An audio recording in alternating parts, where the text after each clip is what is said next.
Celebrate the virtues of Prophet Muhammad. President Buhari, others enjoin Muslims at Eid al-Maulud.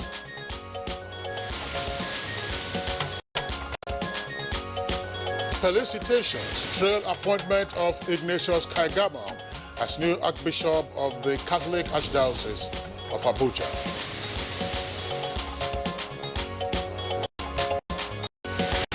More than 300 officers of the armed forces get promotion to various ranks, yet one officer is elevated to Major General.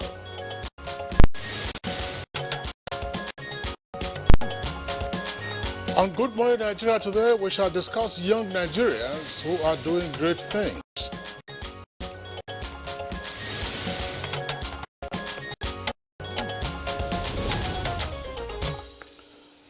It is common knowledge that youths in Nigeria make up a substantial population of the country, which is roughly put at almost 200 million. Now, according to the National Population Commission statistics for 2019, Nigerian youths between the ages of 18 and 35 years constitute about 32% of the nation's population. Of course, the number therefore almost 63 million. And this underscores the importance of this category of the nation's demography in our national development. Nigeria indeed boasts of, if you like, an army of teeming youths that can drive any innovation or policy and boost the quest for job creation and wealth generation. Now that's true, Kirian, although the stark reality is that most of the youth after their tertiary education are in hot pursuit of white-collar jobs, which are getting fewer as the years roll by. And out of frustration, some of them veer off into vices which do not complement the good image of Nigeria, both at home and abroad. Exactly, Kingsley. But there are also young Nigerians who are not waiting for the white-collar jobs and are bent on carving a niche for themselves by deploying their creative abilities and skills to breed innovation across various sectors of the economy. Some of them have actually been compelled by difficult conditions to make recourse to their creativity and utilize their talents to create wealth and generate employment for themselves and others. All right, Deb, I agree. And now, if we have more young Nigerians venturing into job and wealth creation, perhaps the burden of expectation on government will be reduced, as well as the quest for white-collar jobs in the public service. Now, if you ask me, Miriam, I really look forward to a time when government will also on its own be looking for young Nigerians to work in the civil service just because they are manifestly engaged and engrossed in the business of job creation and wealth generation. Of course, indeed, and that will only happen when young Nigerians take the bull by the horn and start considering what they can do for their country above what the country can do for them.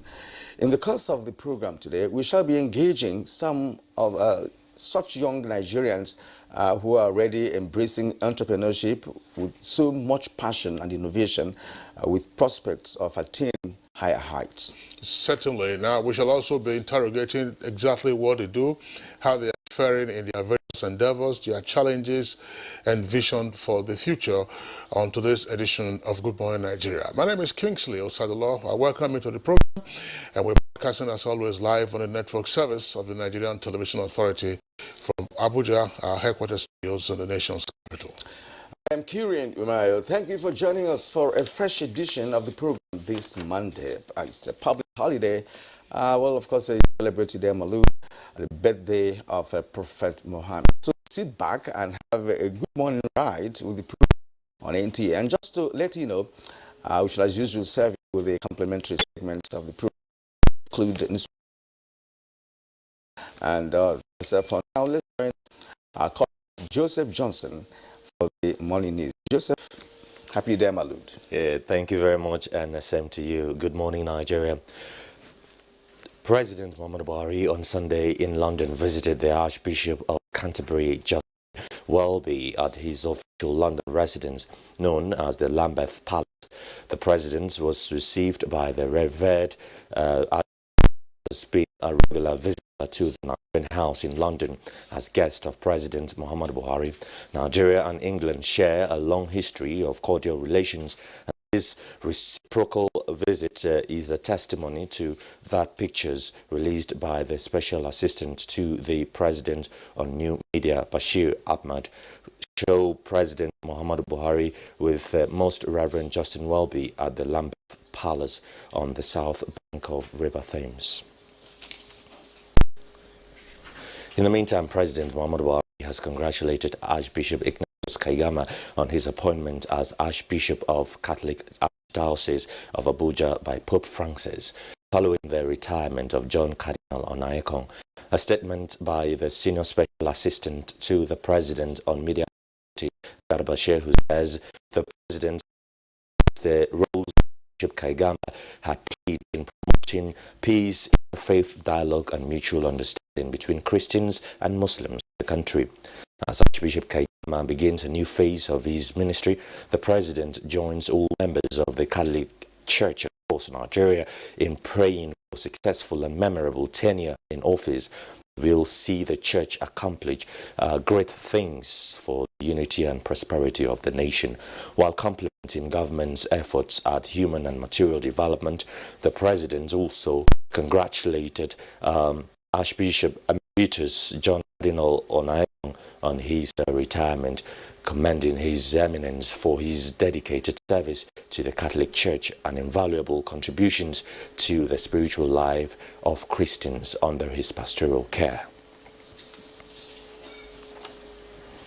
President Muhammadu Buhari says the greatest honor Muslims could do the Prophet Muhammad, peace be unto him, is to follow his shining examples of non-violence, peaceful disposition and remarkable virtues of patience. In his goodwill message to the Muslim Ummah on the occasion of the Maulud celebration to commemorate the birthday of the Prophet Muhammad, President Buhari said, quote, putting into practice the great virtues for which the Holy Prophet Muhammad is historically famous and revered would have a far greater impact on changing our attitudes and behaviors than the best sermons ever will. There is the urgent need for increased vigilance by Muslims in order to frustrate and stop the spread of violent ideologies that are causing human havocs and tragedies around the world. End of quote.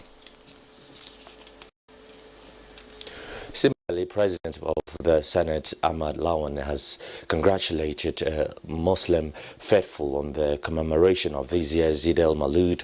Lawal, in a statement by his special advisor on media, Ola Awoni, urged Muslims and Nigerians in general to imbibe the virtues of peace, tolerance, justice and love for one another as exemplified by Prophet Muhammad.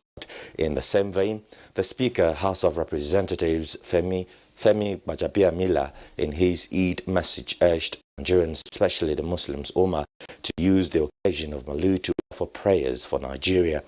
In a statement, the Speaker urged the faithful to imbibe the good teachings and leadership qualities of the Holy Prophet, in addition to promoting unity and peace among diverse people, which is key for development. Now, farmers in Nigeria will continue to have access to quality and affordable fertilizer following the successes recorded by the Presidential Fertilizer Initiative. Under the initiative, the country today boasts of more than 24 fertilizer blending plants, producing and distributing more than 2 million tons of the product to farmers. Farmers don't need to pay for the insurance separately. They don't pay premium separately. The price of the insurance is packaged and bundled into the cost of the fertilizer. Penalty is 7 years imprisonment without an option of fine, because it is highly criminal for somebody to sell fertilizer to our unsuspecting farmers. A fertilizer that is deficient in plant nutrients, fertilizer that is adulterated, misbranded or unbranded, or even divert fertilizer. Meanwhile, the need for more farmers to embrace agroforestry farming systems has been emphasized in view of its potentials. This was at the close of a two-day workshop on food sustainability and economic recovery at the Forestry Research Institute of Nigeria.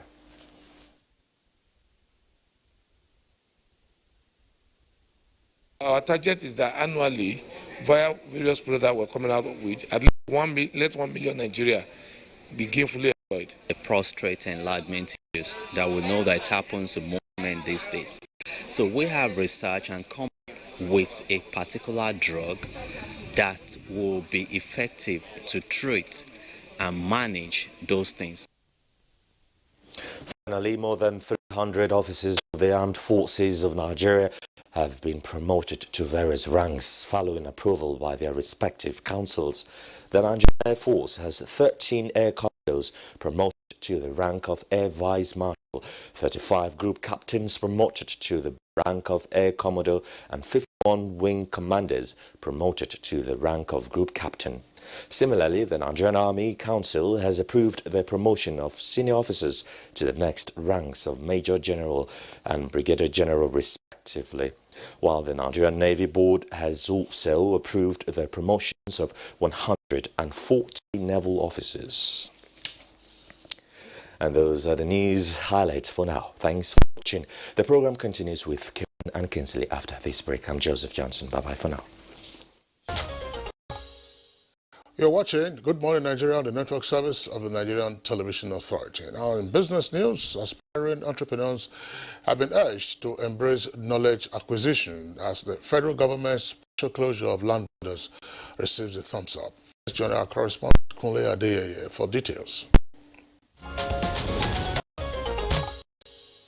With clamor for Nigeria's teeming youth population to develop their talents to create wealth and generate employment, those aspiring to be entrepreneurs have been enjoined to be in tune with latest global trends in their quest to be self-reliant.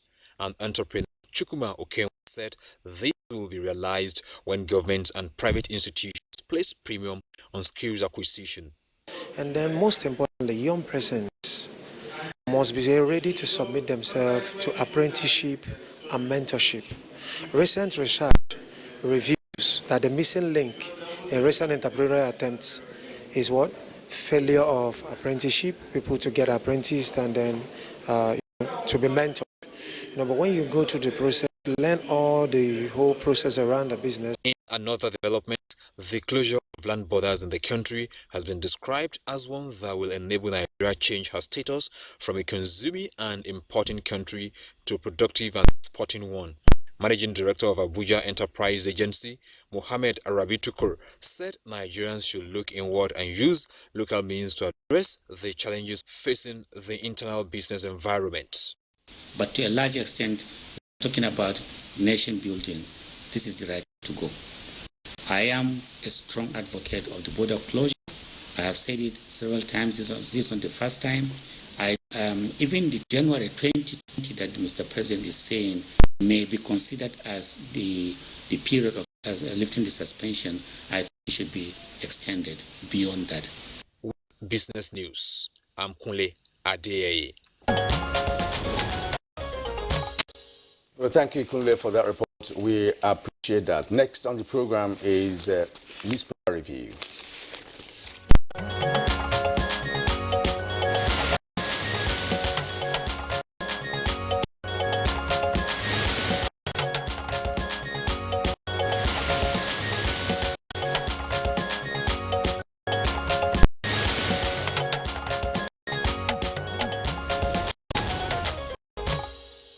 Our newspaper reviewer, Bayo, is right here in the studios with us. Bayo, good morning and happy Eid al-Maulud. Thank you, Wesley. Good morning. Yeah. Good morning, Kyria. Good morning, Nigeria, and happy Eid al-Maulud. All right, we have about 3 newspapers to review this morning, and let's begin with the Daily Trust newspaper. Daily Trust newspaper. Now, below the nameplate, military promotes over 320 senior officers. That story is on page 8. The DPR suspends building operation of filling stations near borders. It's on page 16. Now, Emir Sanusi speaks on abducted Kano children. The story can be found on page 10 of the Daily Trust newspaper. The lead story this morning on Daily Trust is firefighting equipment grounded in states amid rising incident. Of course, you can see the photo story, on the Daily Trust newspaper, showing the broken down firefighting vehicles there in one of the states. As a matter of fact, it's in Enugu. Some firefighting vehicles in Enugu and other parts of the country. All right, and at the bottom of the Daily Trust, we have DSS arrest matron, 4 others over abduction of children in Kebbi State. It's on page 4. Abuja oldest buildings rotting away. It's on page 28. Maulud, violent extremism, biggest challenge to Islam. So, find that story on page 3 of Daily Trust. Kinsley. All right, let's take a look at the Daily Independent newspaper. Daily Independent, the front page is quite busy. It's lead story to the kicker, Ida Maulud. Violent extremism, Islam's greatest challenge. That's according to President Buhari. With the writer Atiku, Bajabiamila, Amo Agege, Makinde, Secondus urge love and unity. Now, just above the nameplate of the Daily Independent newspaper, you have following headlines. Army promotes 34 brigadiers general and 47 colonels. With the 2 riders there, Air Force elevates 13 air vice marshals, 86 others, and Navy promotes 140 officers. That's page 10 in greater detail. Anxiety in Oshomole's camp as Obasaki's support base swells. That's page 10. PDP alleges move to change Kano governorship and call judges. That's page 12. APC and PDP disagree over Sanwo-Olu's performance. Page 1, with 2 riders, he has made Lagos better than they met him. That's according to Balogun. There's a breakdown in officers of governance. That's according to Ghani. Now, you see the front page photograph there. It's President Muhammadu Buhari with the Most Reverend Justin Welby, the Archbishop of Canterbury, at the Lambeth Palace in London on Sunday. And other headlines there on the front page: reps deny cracks in the House. And Zamfara APC seeks Inspector General's intervention over ban on political gathering. Will overrun Bello and APC across Kogi. PDP boasts and condemns attack on SDP Secretariat. Concerns mount over ExxonMobil's dipping oil output. Ayo. Thank you, Kinsley. Today is Maulud el-Nabi, which is a day marking the birthday of Prophet Muhammad ibn Abdullah, Prophet of Islam, peace be upon him. He was born about 632 AD. Today in Nigeria is a public holiday. President Muhammad Buhari has reminded Muslim faithfuls against extremisms, and he enjoins Muslims to ensure that they promote peace and tolerance with peaceful coexistence with one another, and not to allow their children to be lured into extremism by extreme persons. The issue of Maulud Nabi is led to some argumentations into society. Others use it to pay salutations to the Prophet, which is considered as traditional. Others consider that an innovation, introduction into the religion. But if one were to go by the history of the Prophet himself, during his lifetime, he always fasted on Mondays and Thursdays. And when he was asked, he said he fasted on Mondays to revere the day he was born. So in the 500 and about 31 days that is in the Islamic calendar, he would have fasted about 51 times in the year, and therefore that was actually marking that day of his birth. And many Islamic groups do gather in worship to pay salutations to the Prophet. Some others oppose that. They say it is an innovation.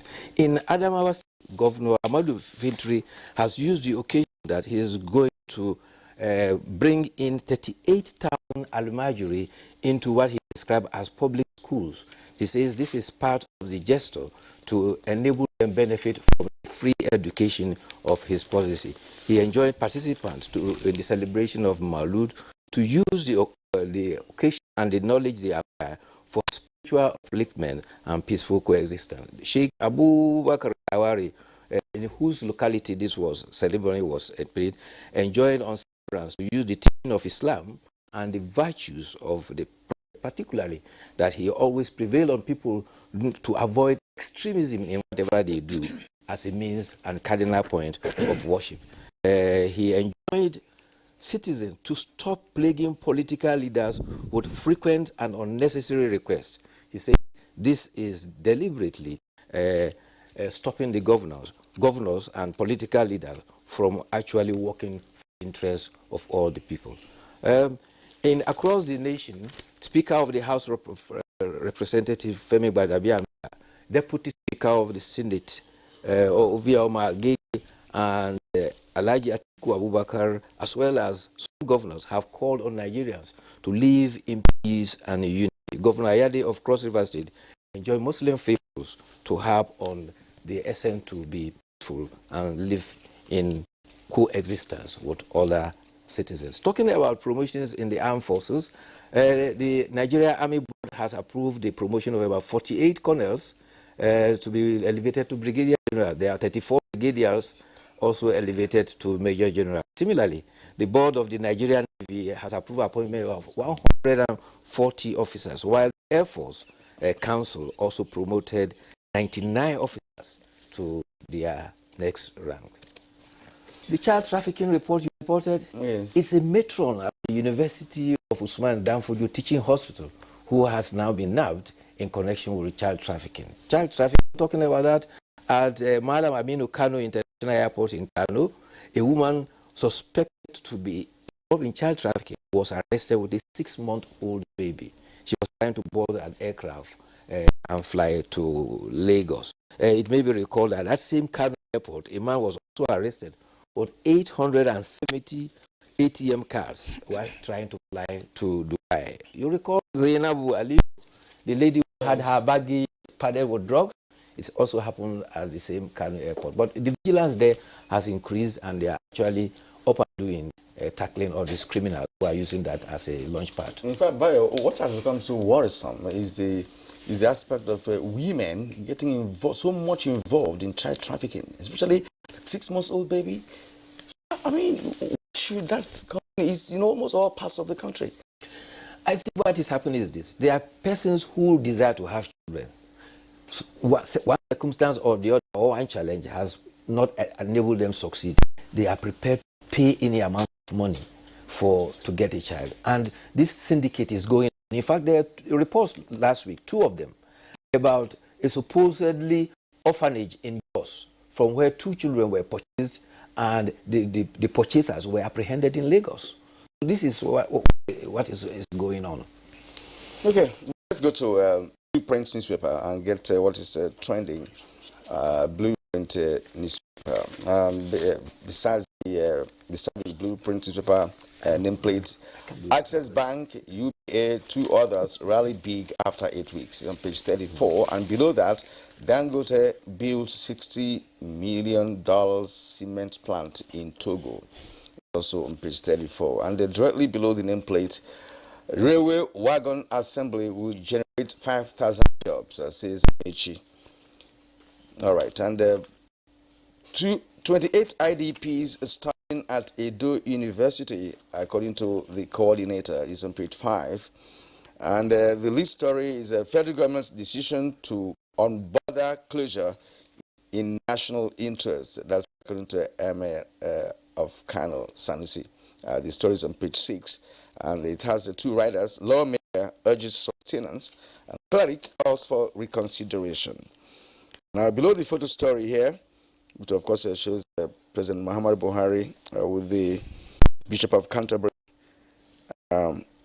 in London. Below that, Okowa to Nigerians. Okowa is the governor of Delta State. Don't despair due to challenge. It's on page 5. Ogun State Police nabbed 3 others with 42 bags of Indian hemp.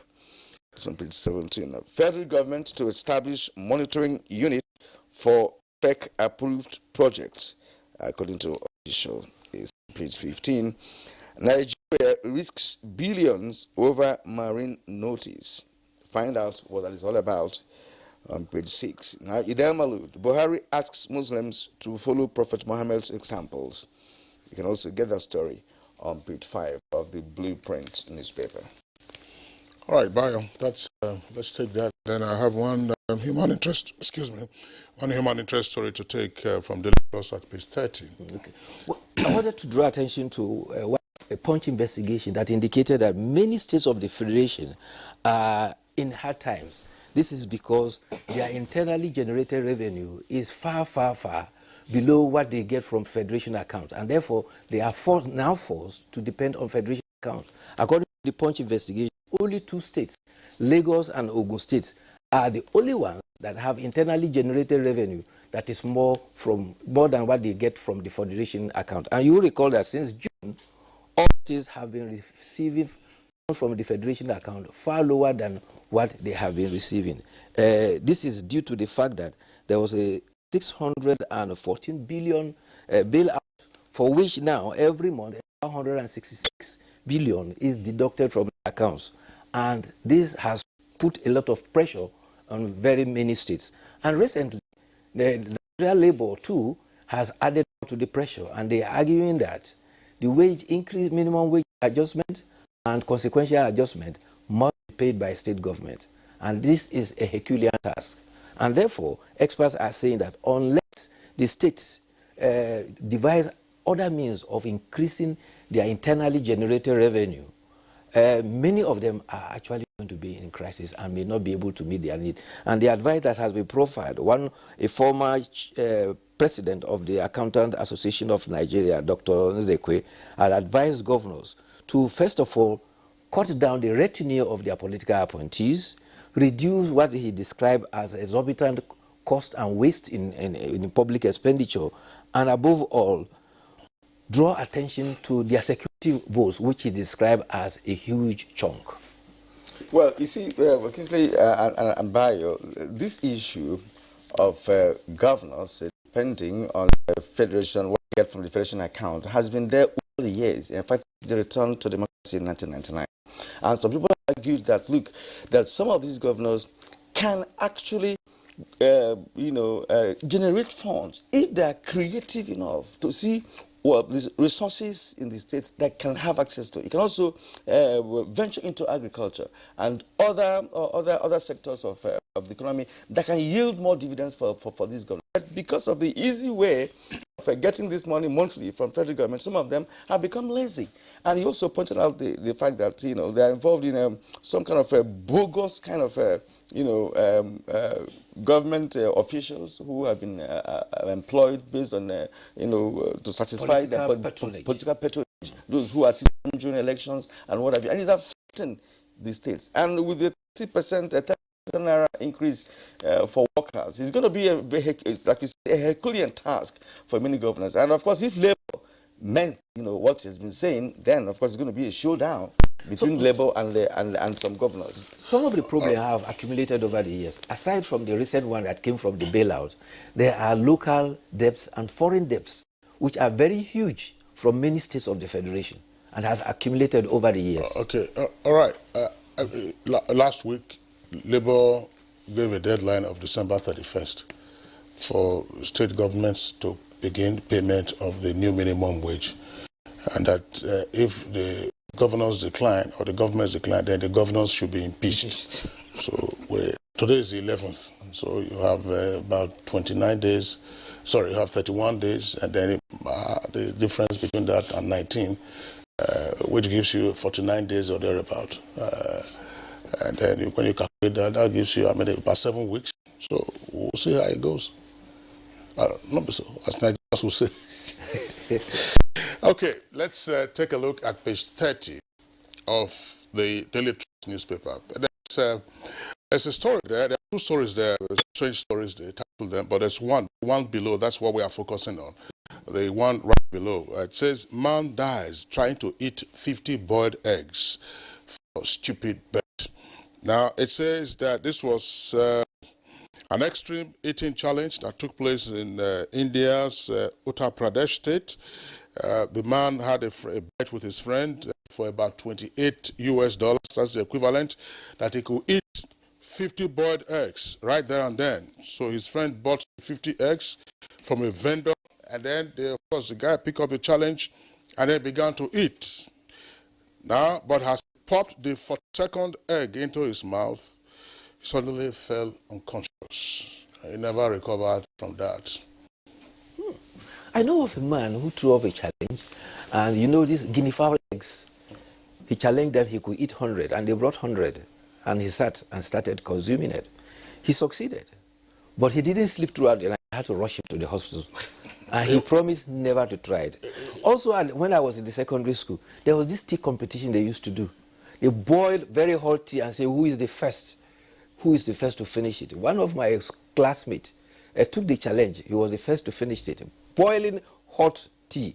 He won 1 naira, which was a lot of money then. A lot of money then. Okay. But for 3 weeks, he never had taste in his mouth. Because all his taste buds were ruined. In this case, 42 eggs killed him just before he reached 50. All right. On that note, we'd like to thank Bayo for coming in on a public holiday, be part of Good Morning Nigeria. Thank you indeed. We wish you the best of Malud. And thank you for coming. See you again tomorrow. All right, you're still watching Good Morning Nigeria, and it's on the network service of the NTA. We're going to take a short break now. When we get back, we will now start the program proper. Stay with us.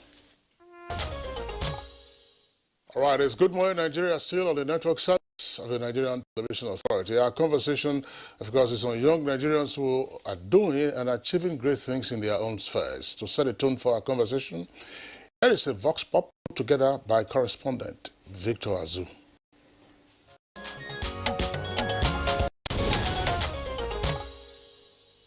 If we are betting on government, that betting is just like that.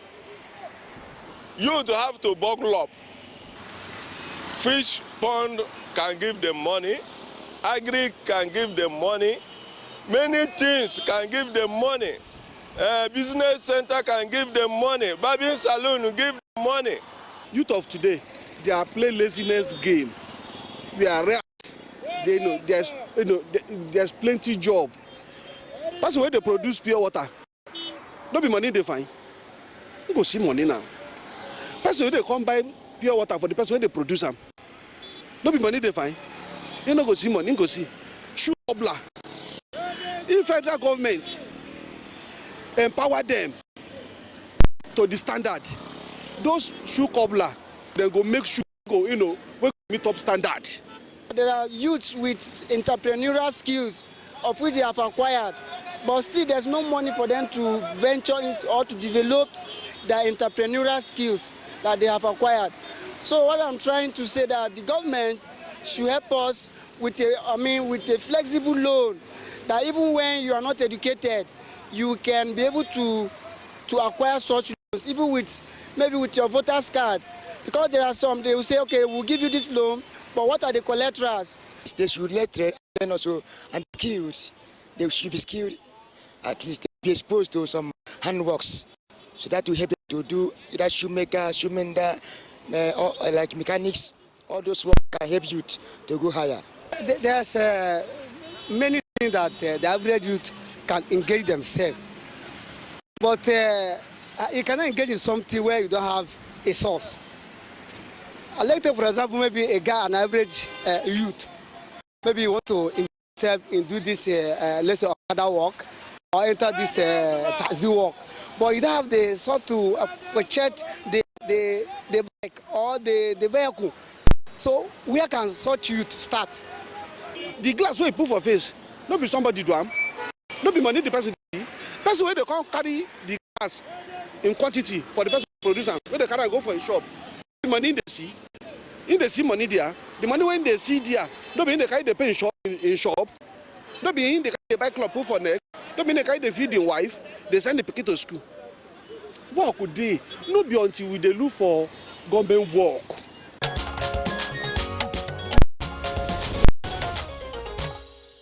And those were the views of a cross-section of Nigerians, of course, who were behind on the subject matter for this morning. Well, we have our guests here in Abuja studio, in Lagos, and of course, via Skype from the United States of America.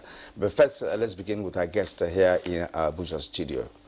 We have Emmanuel Bala Musa. Emmanuel is a young entrepreneur and the co-founder of Day Health medical service provider. He holds a Bachelor of Science degree in computer science. Welcome to the program. Thank you very much. All right, and here also is Aliu Bello Aliu, young entrepreneur as well, who holds a degree in pharmacy and has developed an app for online medical consultation. We're so glad to welcome you to the studio, Iman. Thank you very much. All right, now from our Lagos Network Studios, we have been joined by two guests. First, we have Kalejaye Adewale. He's a young entrepreneur who is into livestock investment. He holds a degree in criminology from the National Open University of Nigeria. Kalejaye, thanks for being with us on the program this morning. Thank you so much. Good morning. And with him in Lagos is Elisha Guebu, who is a maker of footwear. Elisha holds a national diploma in economics and management from the Federal Cooperative College in Kaduna. Elisha, pleasure to have you with us on the program as well. Thank you very much, sir. Good morning. All right. And via Skype from Houston, Texas, we have Abi Shekun. He's an entrepreneur, strategist in the Nigerian diaspora who is harnessing the talents of young Nigerians back home. Good morning and pleasure to have you with us. Thank you so much. Maybe we'll start there. Well, just before the Skype connection is good, but perhaps, Kieran, let's just find out why the young men who are the entrepreneurs and investors got into what they are doing right now. I think the Skype connection will still be good. It's a public holiday, so the traffic probably will be less intense, yes. Okay, Kieran, off. Yes, let's begin with you. Let us know how you got started, and this will serve as a kind of advice for other young Nigerians who are watching this program. So how did it all start? Okay, thank you very much for this great opportunity. I started due to a burning desire to solve the enormous challenges in the health sector. Malaria is the most deadly disease in Africa. But after a meticulous and a vigorous research, we realized that fake news, rumors, and false alert of outbreak in the health sector can even be more deadly than malaria. In 2014, during the Ebola outbreak, we all remember that information were going around that people should take their bait with salt. Now, out of our ignorance and mismanagement of information, so many people drank that salt, which led to their untimely death. Now, our platform is where you can be able to verify any information in terms of outbreak in the health sector. That is one. Then secondly, you can be able to access quality healthcare service at the comfort of your home via our platform, either through a video call, audio call, or using our chat booth. Then two, there are times that in terms of emergency, you can come to our platform, then you order for a medical doctor, then the closest medical doctor to your location can come attend to you, just like the Uber. So our own is the Uber of the healthcare. So these are the three major solutions we are solving in the health sector in order to alleviate or minimize the challenges that people are going through using technology. No, just go over again. Let's see the three top priority areas you are focusing on in the health sector. Okay, one is a platform where you can easily verify information during outbreak. Then second, you can access quality healthcare service at the comfort of your home. Then two, you can be able to order a medical personnel, and the medical personnel will come to your location. Attend to you. Okay, thank you very much. And just to indicate that in 2014, when we had soya bringing Ebola from Liberia, Good Morning Nigeria embarked on vigorous public enlightenment, dissuading people from taking their bath with salt or even drinking salt water, such as you have referred to. Just a reminder, that was about 5 years ago. Yes, sir. Now let's bring in Aliu Bello Aliu, who's a young entrepreneur. He has a degree in pharmacy and also developed an app for online medical consultation. How and why did you get into this? Thank you very, very much. You see, for me, this is a bit more personal, why I've embarked on this whole journey. On Thursday, 16th of June 2016, a young lady named Amina Mohammed passed away in Abdullah. He was a specialist hospital in Kano. died of what we call Stevens-Johnson syndrome. This is a rare but serious reaction of the skin and mucous membranes to certain drugs like Septrin. You see, a couple of days earlier, Amina had taken Septrin, which she had gotten from a local chemist, after complaining of minor flu-like symptoms. We all do a lot of these things. This then triggered the unfortunate chain of events that led to Amina's death. You see, there are a lot of questions that arise from that event. The first is, why didn't Amina go to see a doctor in a hospital? Perhaps it's because it takes as long as 6 hours and 50 minutes just to see a doctor in a public health institution in Nigeria. This is according to a study conducted by the Bureau of Public Service Reforms in 2018. Why did she not go to a private clinic? Of course, because it can cost as much as 10,000 naira just to see a doctor in a private clinic in Nigeria. So, common man has no choice, and Amina Mohammed stood no chance. So, long waiting times and high out-of-pocket costs constitute significant barriers to access to healthcare in Nigeria. And as someone that has background in healthcare, this is something I see every day. So it's all about trying to say, okay, these are problems. How do we come in? What do we have? What value can we leverage on to solve some of these challenges? So it's from a deeply personal place and as well as from a professional angle too. So what is your focus? So myclinic.ng basically is an online and on-demand platform that enables anyone from anywhere to see and talk to a doctor at any time. Just like, kind of like an Uber for doctors. So for right now, our core areas we're focusing on is access, and more access. It is never a bad idea to talk to a doctor when there's as many as 75% of Nigerians were found to, admitted to have engaged in self-medication as of 2018. Why do they do those things? Because of the problem of access. It takes so long to see a doctor, and it costs so much to see a doctor. So we're trying to break down these barriers that limit access to healthcare in Nigeria. So we're focusing on access as it stands, and we're doing so primarily in a mobile app. As it stands, you just download the app, create an account, you're able to select from the list of available doctors and hold online consultations. So upon holding that consultation, you're able to receive a prescription and a diagnosis as applicable. And of course, we understand that not all medical conditions can be handled online, definitely. So for that reason, we've partnered with Nigeria's largest hospitals in Lagos, Abuja, Kano, and Kaduna. This enables doctors on our platform to be able to refer patients to hospitals close to them, should they require physical examination or should they require specialist care. We've also achieved similar partnerships with Nigeria's largest laboratory chains. This also enables doctors on our platform to be able to refer you to laboratories close to you where you carry out tests and results are back on the platform. So we're just trying to solve the problem of access for now. Yeah. All right, Aliyu Bello, thanks a lot. I mean, you're doing something great, no doubt about that. Yes. But, I'm sure some of our viewers will have some difficulty following what you're saying because you're speaking so fast, almost like a rap artist, I don't know whether that's a part-time thing you also do. He's a fast talker, right? Yes. And I'm sure our viewers will be able to understand him. We'll return to you, actually, to break it down, so that we will understand how this access how possible is it for people to have this access, and of course to know how many doctors are on your platform who can respond, when necessary. Right. So let's go to Lagos to talk to Kalejaye Adewole. Kalejaye, you're a young entrepreneur, and of course you're into livestock investment, and you studied the criminology. One wonders the connection there. Now let us know, or let's share your experience. How did it all start, and what led you into livestock investment, and let's see how it works. All right, thank you for the opportunity, and good morning once again. All right, for me, I ventured into agri because of the direction that I see that the country is moving. I saw a gap in the country presently that we are far away from where we're supposed to be in agriculture in Nigeria. And after my criminology course, I went into much trainings and certification in other fields in agri.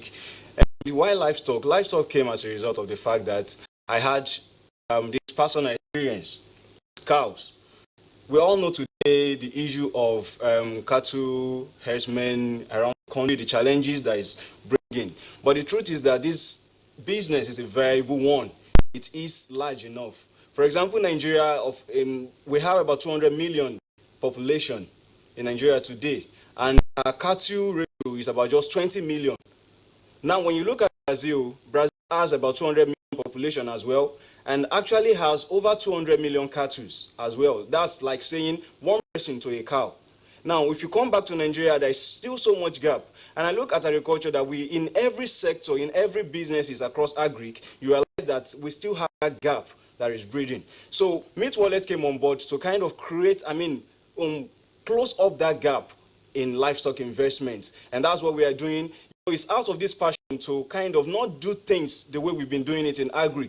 It will be a failure on our part as youth today if we do the things that our forefathers did and we are still getting their results. With the level of information, with the level of exposure, with the level of data that is flowing around the world today, we should be able to do better than them. And so that is what about the passion for me, to kind of go into research, ask questions as to what can we do, what is being done out there in the world we can bring it into Nigeria.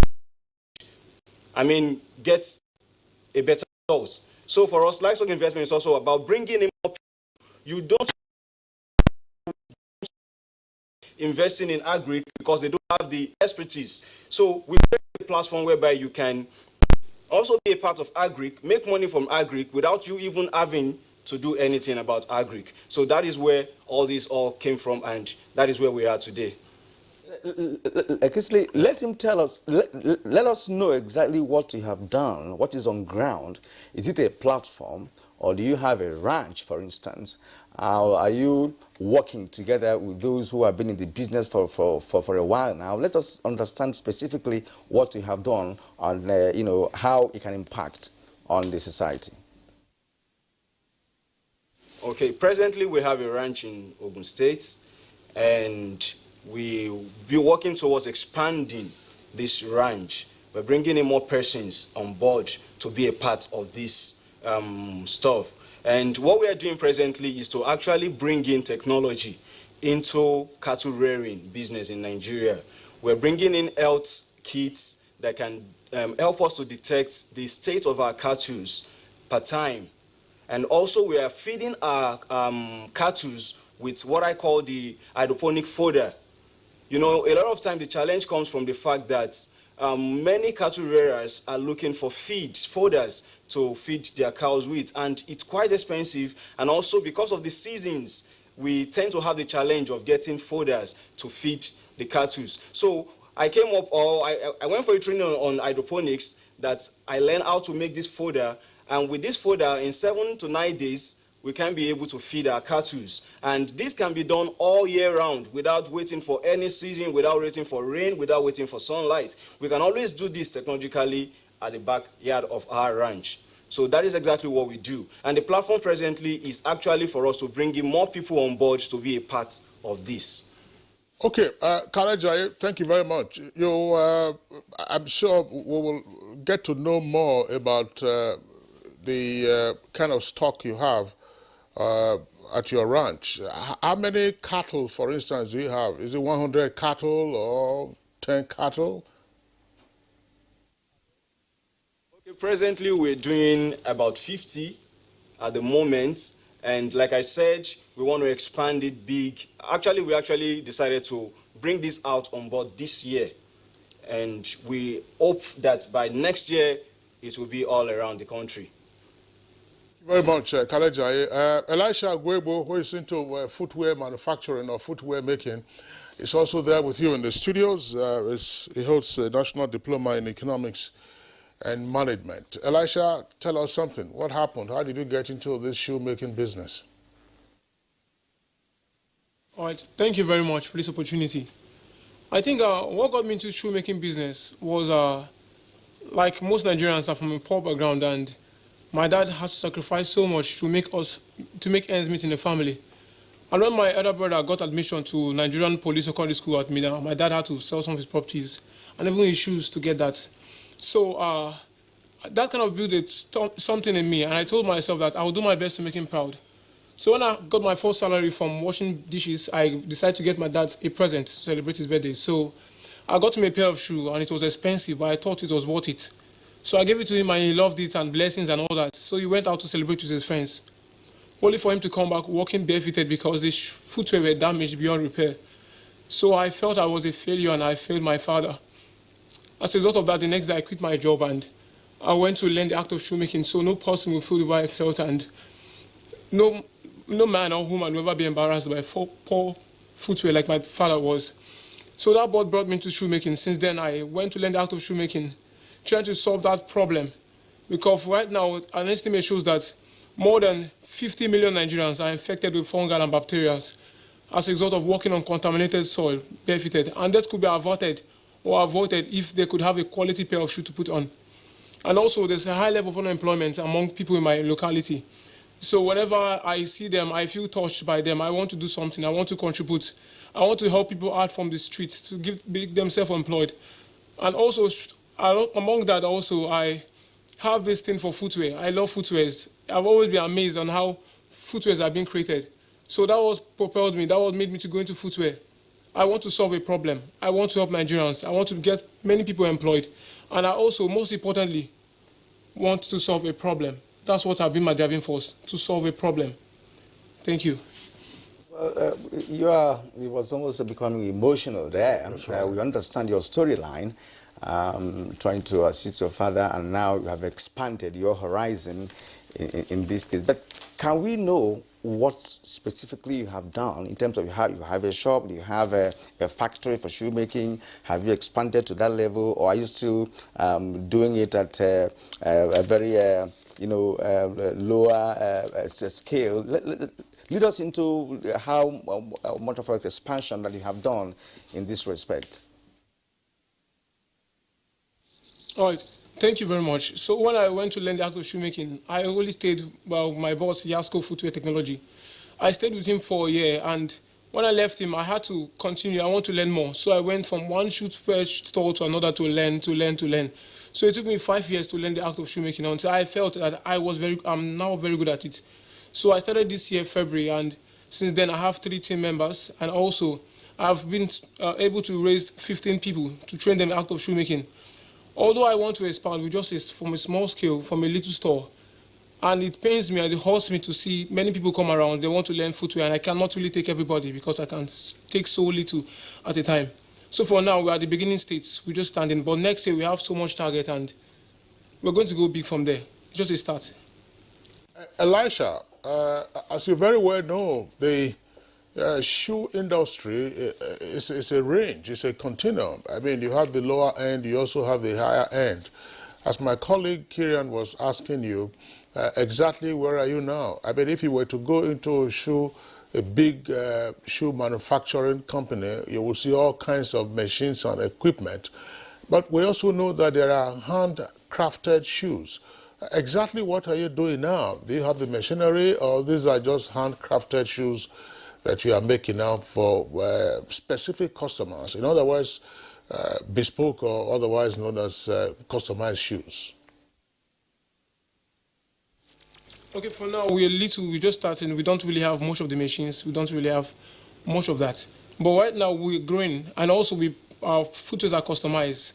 Mostly our customers tell us what they want, the design they want, the color, the shades, and we create it for them. All right, time for us to go to Houston, Texas, USA, where we have Abi Asekun, I hope I got that correctly. He's an entrepreneurship strategist and a Nigerian in diaspora who is harnessing talent of young Nigerians back at home. Abi, how are you doing this? You know, you reside in the US, and of course you have your tentacles spread in Nigeria. Let us understand what you're really doing. So I've always wanted to do what I could do to support Nigerians young Nigerians. I've lived in America for so long, and I've been fortunate to have the experience in working for big and small companies, and also understanding what it is to do business and owning your own business. And with working with the current organization, which is in Nigeria, that supports Nigeria and Canada, we were looking for an opportunity to give back to Nigeria and to Nigerians with our corporate social responsibility. And we believe that actually helping the young entrepreneurs was the best way to go about it. With the population size that we have and the percentage of young Nigerians without actual white-collar jobs, we felt that this was a really, really amazing time and place for us to be able to get our feet in the ground with young Nigerians and enhance them and grow with them and guide them to be successful in their entrepreneurship startup companies. Abi, thank you. Exactly in which fields are you intervening in hunting for talents and then seeking to boost their imagination? We are in most sectors. For this year, we focused on agriculture, energy. We focused on manufacturing with Elisha. We had another individual, Billy Keys, who did bags too as well. We had people in just every sector that you can imagine. We are not limiting it to certain sectors. We want young entrepreneurs to feel that they have the talent, the growth, the imagination, the innovation to be able to take their businesses to the next level. And so we are not restricting the sectors or avenues of the young entrepreneurs that we reach out to. Abi, please, can you be specific this time around? Let us get to know perhaps the individuals that you have worked with in this respect. Can we just know who and who have benefited from what you are doing, and whether you are also satisfied with the kind of Nigerians that you are dealing with, based on what you are doing? So, first of all, between the Abuja and the Lagos zones, the young entrepreneurs who are there are part of my team with our first young entrepreneurship competition that we had this year. Actually, that happened last week. So these are beneficiaries of the competition that we had and the funding that was supported to them. Again, my company is doing this as a corporate social responsibility in terms of giving back to young Nigerians. I don't have a certification in entrepreneurship, but I've had many, many years experience in terms of owning my business, going all the way from my father to my grandparents. Everyone owned their businesses in Nigeria, so I've had a really great experience with that. And with a company like mine that supports international trade and investments, it was only right for us to be able to start to bring in young Nigerians on board, and not just having the bigger multinational companies succeeding and excelling in their businesses, but also getting the young Nigerians who are just starting up, to get them to a level where they can be successful in their own business as well. Well, Abi, thanks a lot. But tell us something. I mean, what have you observed with a broad range of participants in your program who are aspiring startups, or who already have startups and then would like to take those startups to a higher level? One of the things I've really noticed is access to what I would say education, and I don't mean education in terms of going to a university or a training school.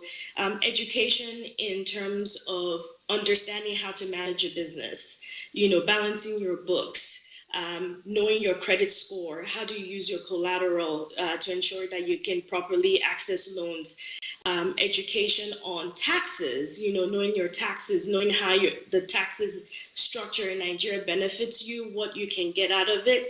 I mean, those are all the things that our young Nigerians don't have access to in getting that adequate education, and it is there.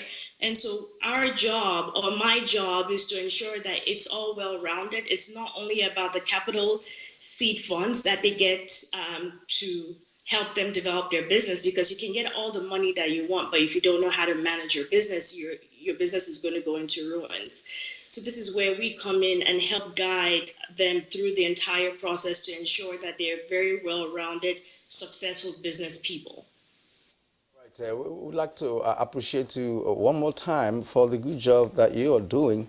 And in the course of this program, perhaps you will have more time to tell us more about your engagement with those Nigerians that you are assisting to prop up their business. Thank you indeed. That's Abe from US. We'll get back to her very shortly. For now, let's bring back Emmanuel Bala Musa here, who's a young entrepreneur, DigiHealth medical services provider. Yes, sir. Yes, it's a platform-based business you're doing. Yes, sir. Right. You know, in most cases, Kingsley and I guess here, younger Nigerians always think of having the resources. How do I get the resources, you know, to start up a business? Yes. Loan, for instance, or as a matter of fact, the take-off funds, you know, to start up a business. Now, did it take you much to establish this business? What did it take you to start a business? Yes, thank you very much for this wonderful question. You know, access to funding is one of the very complicated issue most young entrepreneurs are having. But we're privileged to, we came second in the Nigerian edition of the West Africa Health Hackathon in November last year. And we got a grant of about $1,500, which stand out as a support for us to enable us to be able to start the business. And through our personal savings and support also from my family, I was able to join all these necessary resources to be able to kickstart and the business. And since then, we've been making tremendous progress. We've been making tremendous impact.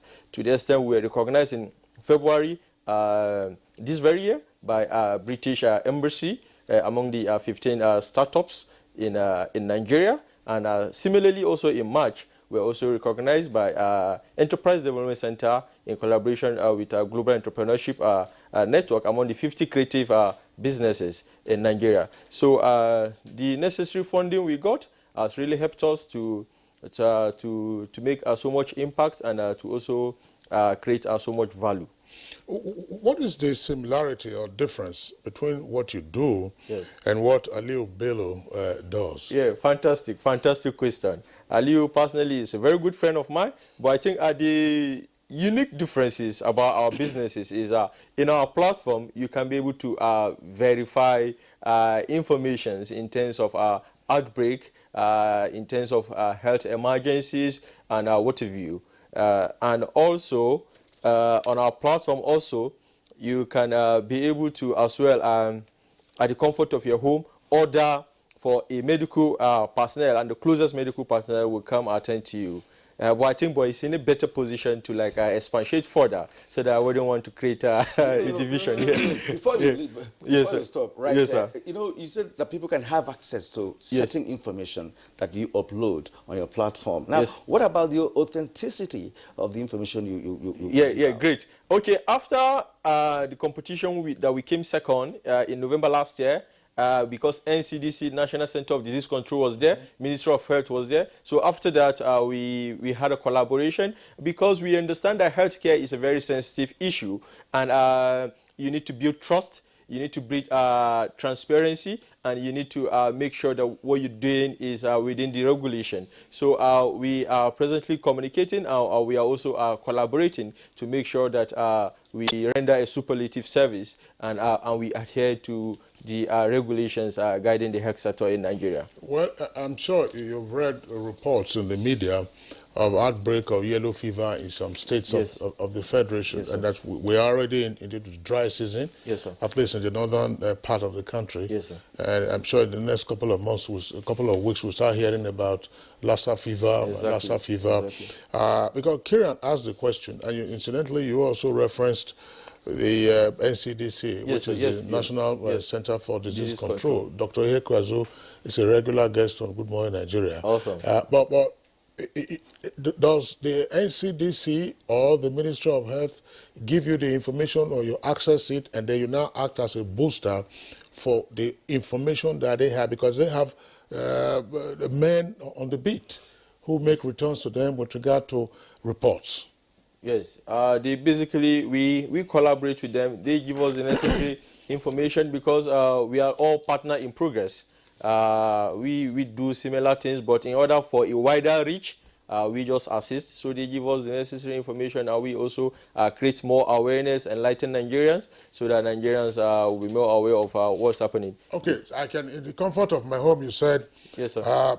Excuse me, I'm coming down with a cold. In the comfort of my home, access a medical doctor, yes, sir, or a medical personnel. Yes. How do you eliminate non-professionals good. From interposing themselves between you and myself? Exactly, good. We are advanced stage communicating with the National Medical Association because we make sure that certified medical doctors are those that are registered. So their information is there, their license number. So all is highly transparent. So as a patient, you go, you see all the medical personnel that are on our platform, and that gives you that confidence, that boost to know that we are a trustworthy organization. Well, Ali Bello, Christian asked an earlier question, as to the difference between what both of you do. You're a pharmacist, isn't it? And I was once told by a pharmacist that no pharmacist should be looking for a job, right? So you say it's quite understandable to me. Now, what is the difference between what both of you are doing? So thank you very much. Like you said, I've known Emmanuel for some time. We've been working on different projects for some time. So basically, I think I don't know too much about his own, but what I know so far is that they focus a lot about information and its relevance as regards healthcare, as regards public health to be specific, and that is important. While we're focused on the other aspect, we're focused on health, on access, to be candid. So they have a lot of other things that they're probably doing, while we're focused on probably just one thing. Access, and more access. So ours is probably just, we might offer the same services, but in varying ways to an extent. So I'll give you an example. We might all offer online video consultations with doctors, you understand? But we actually go, should I say a step further, but we have another means by which we help patients. So basically, we understand that not all Nigerians have smartphones, you understand? And once you see someone has to download an app, it means he has to have a smartphone. That is a criteria. So what my company is doing differently is that we're building state-of-the-art hardware. We call them remote medical consultation booths. So these are just mini kiosks with integrated sensor suites. So basically, they are just a kiosk or a booth where you enter. There's a screen where you're able to talk to a doctor online remotely. But those booths also have state-of-the-art sensors that capture vital patient data in real time. Data like blood pressure, pulse rate, BMI, and your temperature in real time, and make it available to the consulting physician online, you understand? So those booths are meant to be stationed in supervised environments like community pharmacies and patent medicine stores in remote areas where there's a chronic shortage of trained healthcare manpower. So we go a bit further. We don't only stop at software, we also use cutting-edge hardware to try and bridge the access divide as regards access to healthcare in Nigeria. Yeah, Kyria, I mean, this is sounding more like the advanced stage of telemedicine. Yes. In the past, before the advent of all these smartphones, we used to hear of telemedicine. I mean, you call a medical personnel who is an expert in that particular area, then who can consult for the individual. Well, access moderated by cost is part of what you are chasing. Okay, now how does this then benefit the patient who is in need of health care? Because earlier you talked about the waiting times at public health facility. You also talked about the high consulting fees. Yes. I mean, you go, they say, by the time they write the cost for you, about 10,000 naira and so on and so forth. So how is this knocked down for a person who is using your application? Okay, amazing. Thank you very much for this question. Basically, the problem of access to healthcare is a very complex problem in Nigeria. So any solution would have to be a local solution that embraces a synergy of 1, innovative software, 2, cutting-edge hardware, and 3, radical financing solutions. Because part of the problem of access to healthcare is a financing problem. So what we've done is we've taken the cost of a consultation and stripped it of all bureaucratic and extra cost, and narrowed it down to the exact cost of a consultation. So how we work is simple. For as little as 1,000 naira, you can hold an online consultation with a doctor, 10 to 15 minutes, as per World Health Organization standards. And how are we able to achieve that? On average, we charge 1,000 naira. That fee is split 50-50 between our own platform and the consulting physician. So I'll give you an example. If a doctor on our platform spends just 2 hours, 10 that gives you like probably 12 consultations, because each consultation lasts like 10 minutes. He's able to earn 6,000 naira for just 2 hours. Compare it to his regular salary. A doctor can earn probably 150 to 200,000. That's for a medical officer. So a doctor is able to earn equal to or even more than what he earns in his regular job by just working less than 2 hours on our platform. So that way we're able to strip down the cost of a consultation and what gives the doctor his due as regards his professional fees. So, okay, I'm just wondering, Kyria and Emmanuel, you are itching to say something before I ask my next question. Okay, in addition to what he said, I think the pivotal driving force of innovation is, according to Bureau of Statistics, 40% of medical personnel in Nigeria are unemployed. Now, through our platforms, both of us, you understand, we are trying to create employment for the medical personnel in Nigeria, because as they offer the services, they are getting paid and at the comfort of their home, remotely. You know, technology is the backbone of every developed society, and we are in a digital world now. So, and most jobs these days, people work from home and they get in. So this is a pivotal solution that is going to alleviate the high rate of unemployment we have in the country. Thank you very much. You know, we're not working from home here in the studio. We're live. We're live in Abuja. I just, gentlemen, for the benefit of our viewers, so we break it down.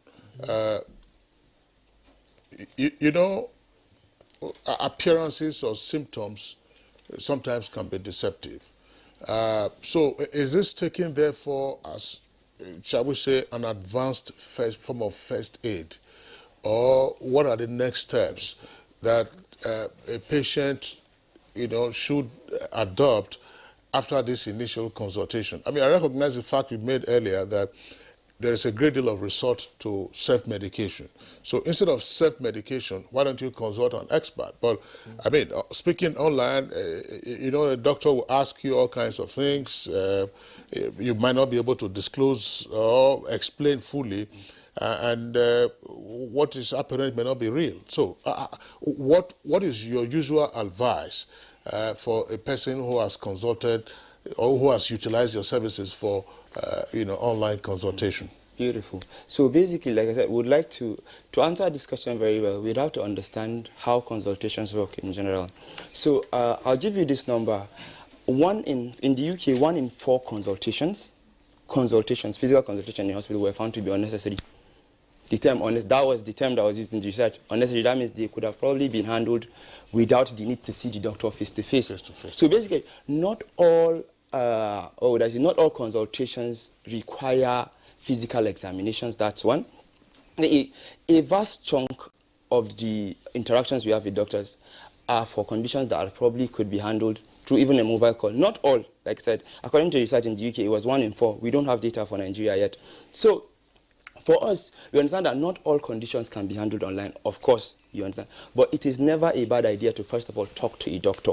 So should you, first of all, talk to a doctor on our own platform, and the doctor, using his own professional discretion, establishes that, okay, this case is serious, and you require emergency care, or you need to go and see a doctor physically in the hospital, that gives you that courage and that confidence. Okay, this is serious, I need to stand up and go to the hospital. And in the case where these cases are mild and probably can be handled online, the doctor can still simply go ahead, give you a diagnosis and a prescription. So for us, I think it's all about, like I said, we believe it is never a bad idea to talk to a doctor. It doesn't matter whether it's in the hospital or it's from your shop or in your office. So that's what we're trying to do. All right. Thank you very much indeed. You know, what amazes me, and perhaps many Nigerians, is the fact that all our guests this morning, whatever they're doing, are science and technology driven. And from what Emma said earlier on, that any society that negates the power of science, technology, and innovation cannot move further. Absolutely. And that is why it's very interesting to see our younger generation getting seriously involved in science and technology, using that to also make money and exist. Okay, now let's go back to Lagos and talk to our man there who is in livestock investment, and now talking about Kalejaye. Kalejaye, knowing the intricacies of cattle rearing, We understand that in ranching, for instance, you need some facilities, some infrastructure, and others to have a good ranching where you breed a healthy cattle. May we know some of the challenges that you have in the ranch that you have in Ogun State or Ondo State, as you mentioned earlier? What are those challenges that you have, and how are you involving other young Nigerians who may like to take to livestock business around you? Okay, thank you so much for the question. Actually, I didn't start with ranching.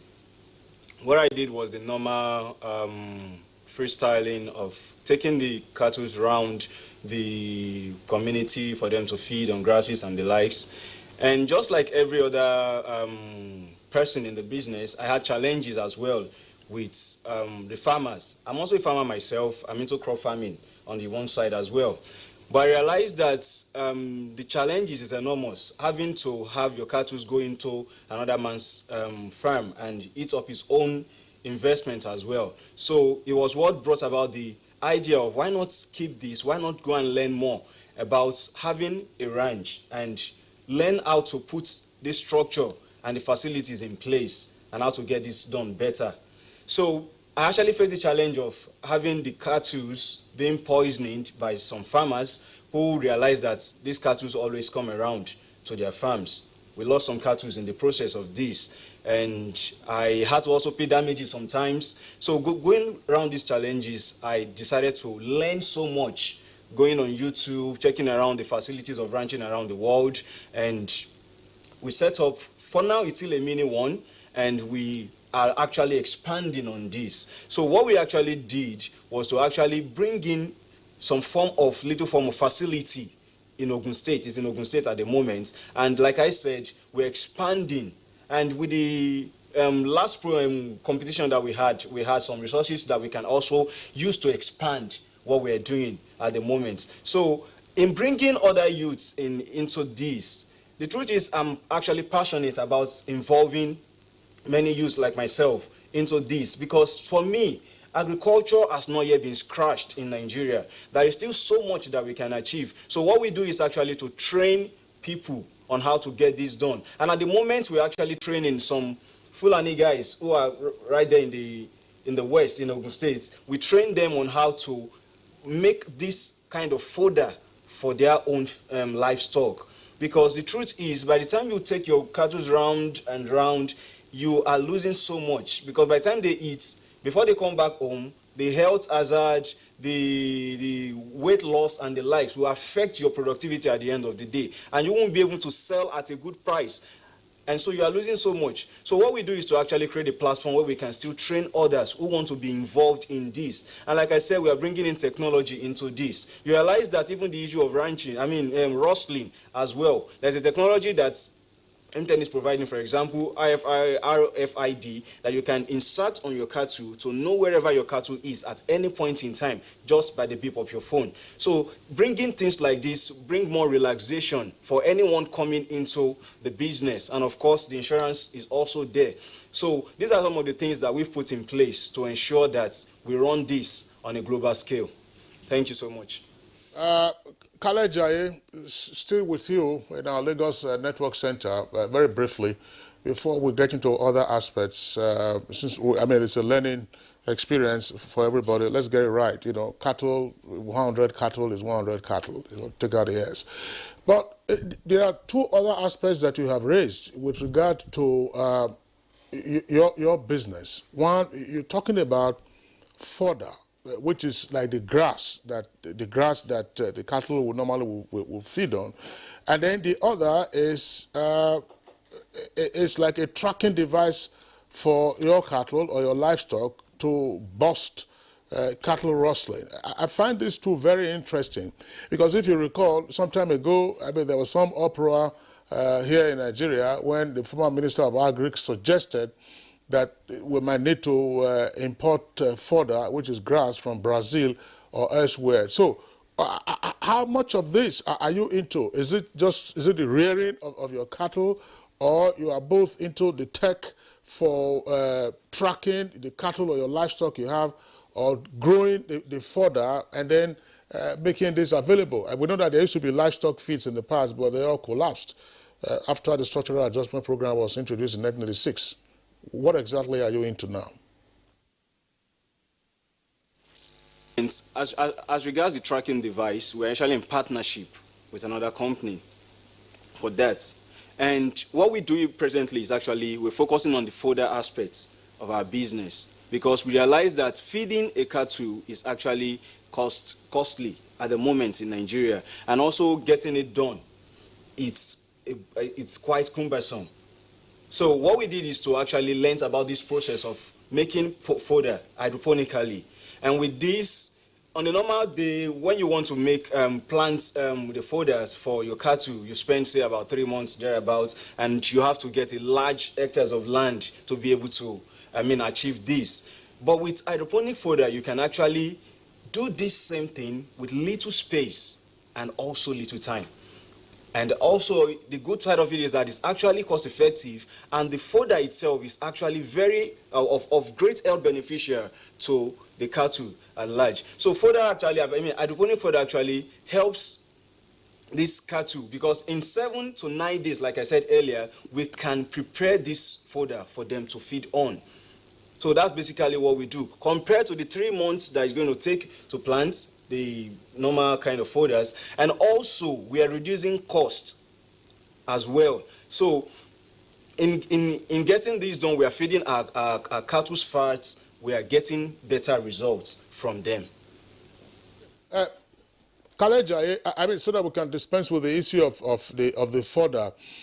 Now, if you are growing this, I know that we have advanced technology now, the greenhouse that people use, but mostly our agriculture is rain-fed. Do you have an irrigation system? Do you have sprinkler systems that can assist you? We are getting into the dry season now, so if you don't have rain in Ogun State, what do you do? The good thing about this thing is that it doesn't need rain. With less water, for those listening, you can actually browse about hydroponics. You realize that with hydroponics, you are using less water. The truth about Outbreak is that plants does not necessarily need rain. What they need is water, and that's why irrigation can always come in. And it doesn't always need sun, it needs light. So with understanding these basic principles of Outbreak, we realize that with less water, just say like about 10% water that you normally require from the traditional method of farming, you can actually grow your fodder with less water. So yes, there is the dry season is setting in, but we don't actually need that. And even during the normal raining season, we don't even need the rain to grow our fodders, because we actually need less water. And all we did was just to create a structure, and amazingly, it will surprise you that we don't grow this with soil. We grow them in trays. We call them hydroponic trays, fodder trays. So we grow them in these trays, and in 7 to 9 days, like I said, our fodder is ready. So we really don't need rain at all year round. Fantastic, Kaleja. Thank you very much. Kirian, you are a science and tech buff, and he was talking about very little amount of water, not rain, that is required to grow the fodder. I have read sometime what the Israelis do. Of course, they've converted a desert into a green area. That there's a technology now that targets the plants. Drip irrigation. That's right. It just targets just the required amount of water. Yeah. It just drops there. I know that, but that doesn't involve satellite, which is your area. It's very interesting you said this. Okay, because, you read it. Yes. I actually saw it. Yes. I saw it in Kibbutz area of Israel. Kibbutz people are the first Israelis that got to that area before 1948, before Israel was constituted. They came from Russia. Right, so when they came, they met a desert. So what they now did was to develop that concept of a drip irrigation, which they give a plant the water it requires, not the rain, like Kaleja rightly pointed out. They give each plant the water it requires, not to really water the entire area, but just the plant itself. And you could see they have grown acres of plants, green year-round. Year-round, yes, right. So that's for that. Let's get back to our shoe shoe maker. My friend, you from making a footwear for your father, you expanded, and today you are now a qualified shoe maker or shoe producer, if you like. I want to know the kind of footwear that you make. Is it shoes, sandals, slippers, or all? And we also would like to understand your plans for expansion, because what you have started is very fantastic. I would like to understand whether you have any plan to expand, to you to own a machinery, as Kingsley asked you earlier on, a machinery that will assist you in churning out shoes that are of high quality that Nigerians can buy. Thank you very much. Like I said earlier, we want to expand, we want to grow. Right now, we little, because every good company starts small. And I spoke to the MD of Transcorp company, and she told me to read more books, to study more. And also, in particular, she made mention of Shoe Dog, that talks about the story of Nike and how it started and how it's now a multi-billion-dollar company. So for now, we're working on also developing a mobile app whereby we can have a customer interface where our customers can work with us and we can select and also have their details on the footwear development. And also, we are partnering with the university and also a professor, Professor Tony Belletti from Canada, thanks to Abbey, on developing a mobile app where we can have a particular shape of our customers, where we can work with them and have the exact shape and size of the footwear without having to go over to wherever they are in the world. And also, right now, we are working on developing ourselves. First of all, on human development. We realize that people are the backbone of society, and a lot of people that are unemployed, which the footwear industry can create so much opportunity for them. And also, most importantly, we are also working on bringing out materials, getting the right materials from Kano, because Kano leather are one of the best so far in Africa. We want to develop, we want to grow. One of the basic challenges we've faced so far is having access to funds, to finances, which are, thanks so much to Abbey, which he has provided us the needed seed capital to start and develop our business to the next level. Thank you. Yeah, Elisha, thank you very much for your perspective. Abby and gentlemen, we're going to have to take a short break now. When we return, as to be expected, we have a tonnage of tweets from our viewers. We'll quickly go through them. Of course, take a comment also from Abby, and then we'll get your closing thoughts on this very interesting conversation.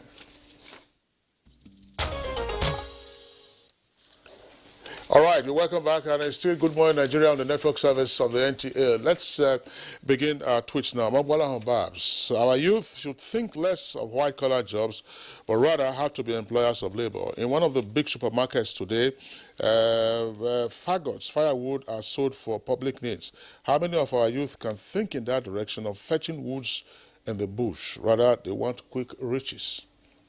If you fetching firewood, that one will deforest our environment. Exactly. The youths are so eager, says Francis, will be to learn and ready to be used with so much energy that are being wasted. But who will help them? Look at youth and sports development. What is their budget, and how are old men there managing the Megara location? Now, Titus Monday Nog, the youth are the prime movers of most developed nations because the right conditions exist for them to thrive. Nigerian youths are doing great exploits abroad but can't do the same at home because they are stifled conditionally, used politically, and dumped economically. It's a pity. From Francis Obi, growing up in the 60s, there were handcraft centers, government trade centers, that's GTCs, in the East to train primary school pupils. This center has been scrapped and the building demolished and allocated for other uses.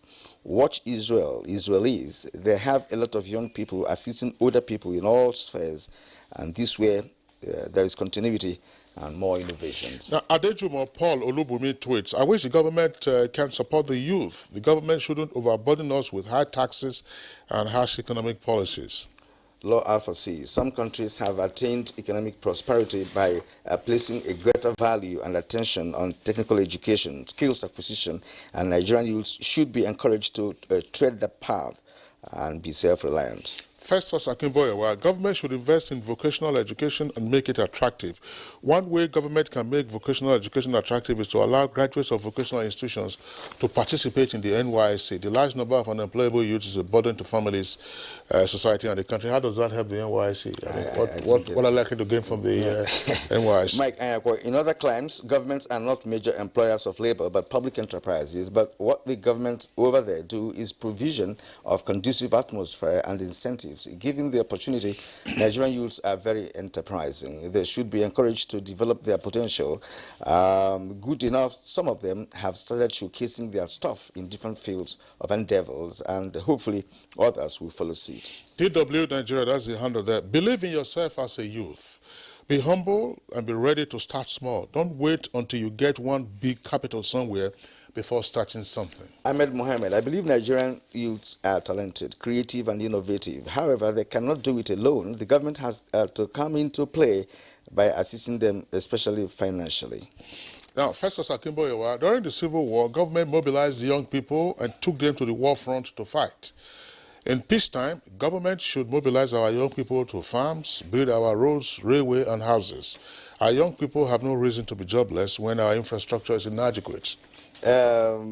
Josh, PhD, nice discussion this morning. Please, can we have the social media handles of your discussants? All right, Chris Simeon, I'm sure Kira will oblige them with that, yes. Yeah. Okay, Chris Simeon, in this kind of scenario, infrastructure development is crucial. Government should put the necessary infrastructure in place that will help the teeming youth in carrying out their endeavors. The young man who developed the health app may have done a great job. However, did he put into consideration the number of Nigerians that don't have access to power supply, internet facilities, and the level of illiteracy in the system? But that doesn't stop him from doing what he's That's doing. right. That's why he's starting small. He's not claiming to serve the entire population. All right. Okay.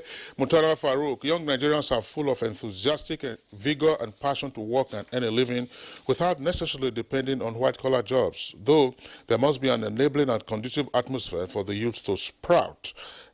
We are all equal to the task. Gabriel Teams come by. It's never too late to start up something new.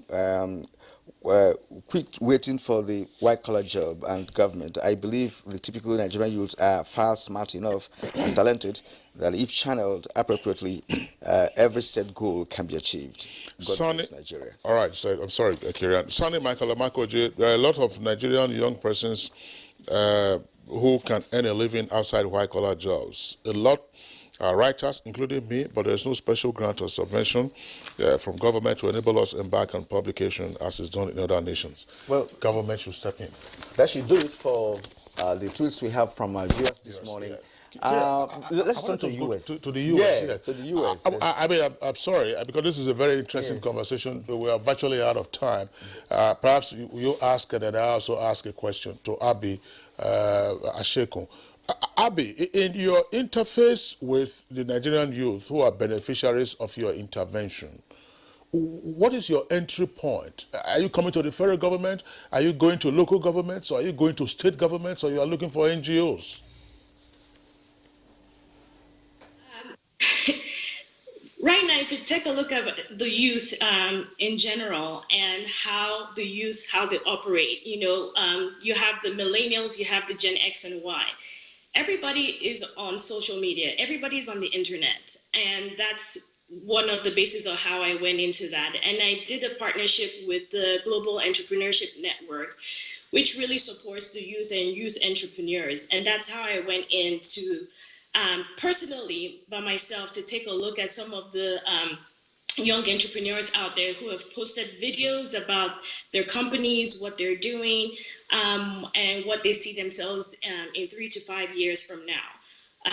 My criteria in looking at this, because everybody can have an idea, everybody has an idea. It's looking for that great big idea, and can we turn that idea into a profit platform? And so going into that, I worked personally with a professor that Elisha talked about, Professor Tony Belletti, who has spent 44 years at Carleton University teaching on entrepreneurship. So we worked hand in hand together to go through all the young entrepreneurs that reached out to us or that I reached out to personally. We looked at their pitch decks, we gave them feedback on what investors will be looking for when they're pitching. I mean, it was a very rigorous session, and it took multiple weeks for us to be able to get the right amount of candidates.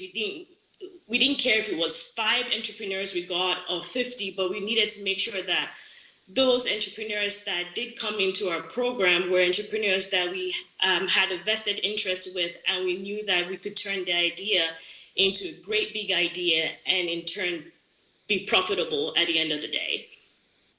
All right, Abe, are you experiencing any form of challenges in the interface you have with Nigerians? Do you also intend to expand the contacts that you have to accommodate more Nigerians? And do you require any form of assistance, from government or policymakers, as the case may be, in ensuring that what we are doing is moved to the next level? Yeah, so we're already thinking and planning for 2020 and the programs that we're going to have, and we want it to be something that is continuous across the year, not just a one-time event or one-time program. And so when you start to look at the policy makers, again, when I went back to talking about education and providing that education and training, getting institutions such as FIRS to come in and talk about, taxes and how, the tax benefits and how Nigerians can benefit from that. Talking to PEBEC, which is the Business Made Easy, what are the things, the requirements, in terms of starting your business, even filling out the application, to get your business up and running, talking about people who are in agriculture, NAFDAC, how do you go about getting your NAFDAC number? I mean, those are all the things that when we start to look at the institutional policymakers to bring them in. And then obviously we rely on sponsorship. So sponsorship from the private sector, from the companies, the banks, who also have a corporate social responsibility, that are in line with what we're doing, and bringing them on board, not just in Nigeria, but also from abroad. So for example, like I said, the company I support, we do foreign trade investments with Canada. That's our tie. So getting Canadian private entities to also support. For this next year, we're going to have Canadian universities, professors coming into Nigeria to give more education and more training about investment, about trade, about training and entrepreneurship. So we're really harmonizing both the private and public sector, both from Nigeria and from Canada, to help ensure that we have a robust program throughout the entire year, every year, to our young entrepreneurs. All right, thank you very much, Abi Ashekun. Now, back to our Lagos Network Center, where we have 2 guests still, Elisha into footwear and Kalejaye into agriculture, and then, of course, 2 gentlemen here with us in the studios. Kirian, my colleague here on set, knows that we've often interrogated the use of research findings. We do know that, of course, for the millennials, that's the younger generation, you normally will go online, but you know that Nigeria has a number of research institutes. Have you also tried to tap into what their research findings are and see how you can then boost your business, or what other young Nigerians could also do in reaching out to those research institutes to see what their findings are and how they can apply them to their ideas?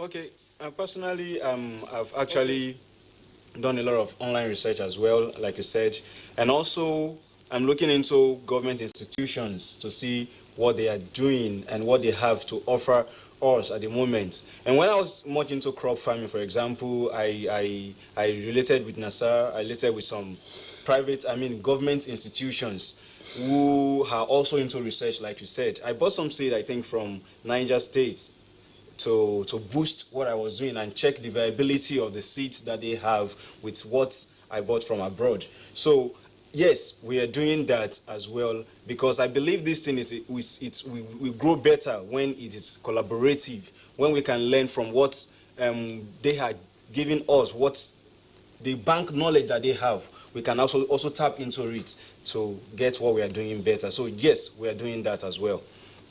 Okay, time is on our side at the moment, and we would like both of you in Lagos. We want you to tell our viewers your address, your contact. Let's see how you can expand your horizon, your contact. Let's start with Elisha Ugwebu. Your contact, please. Thank you very much. My name is Elisha Alex. You can see that on Facebook, and also my Facebook page is Shoe Doctor. And also on Instagram is Shoe Doctor 07. And also my mobile number, WhatsApp number is 080-6695-3204. And watch out, Shoe Doctor is the next big thing in Nigeria. We're going to scale this company to a multi-billion-dollar company in the next 10 years. Just watch it out. Elisha, that's an advert. We'll get you to pay for this. Okay, let's ask Kalejaye to also let the viewers know his contact. Okay, once again, my name is Kalejaye Adewale Adesunji, and go on any social media platform and check out for wallets, Kalex. And also, you should check out Meet Wallets. Yes, my Meet Wallet, and you can go to www.meetwallet.com.ng to check out what we are offering you Nigerians out there. And also my WhatsApp contacts 08034886852. Thank you. God bless you. Gentlemen in Lagos, we'd like to thank you for being with us on the conversation today. Thanks a lot for being with us. And then back to our Abuja studios very quickly, Emmanuel. My Facebook name is Imone Balamusa. Instagram, Balijo Inspire. Then my phone number, WhatsApp is 08069129243. All right. Name is Aliyu Bello Aliyu. You can check us out on Instagram, Facebook, and Twitter at myclinic.ng, just at myclinic.ng. Then you can also check our website at www.myclinic.ng. Yeah. Okay. All right. Thank you very much. Abia Shekun from Houston, Texas. We know it's small hours there right now. You guys, you're losing daylight time now. So we'd like to thank you for being part of us. I almost wanted to ask you if you were the daughter of Femi Ashekun, but thanks a lot for being with us on the conversation this morning, regardless. Yes. Okay, Kieran. All right, okay. And gentlemen here in the studio would like to also appreciate you. Aliyu Bello Aliyu, it's been wonderful talking to you. And as well as Musa Emmanuel, also thank you for coming. These are young Nigerians who are making waves, and we are very proud of them this morning. Absolutely. And as a matter of fact, I am so excited because they're all applying, science, technology, and innovation to get what they're doing right. Okay, so all right, let's go. A busy weekend for sports. Obviously, I mean, if you were glued to your TV sets or you were at the grounds, you would have been entertained well beyond measure, even though Roger Federer lost last night in his opener at the year-end ATP Finals in London. Let's go over to our sports desk for details.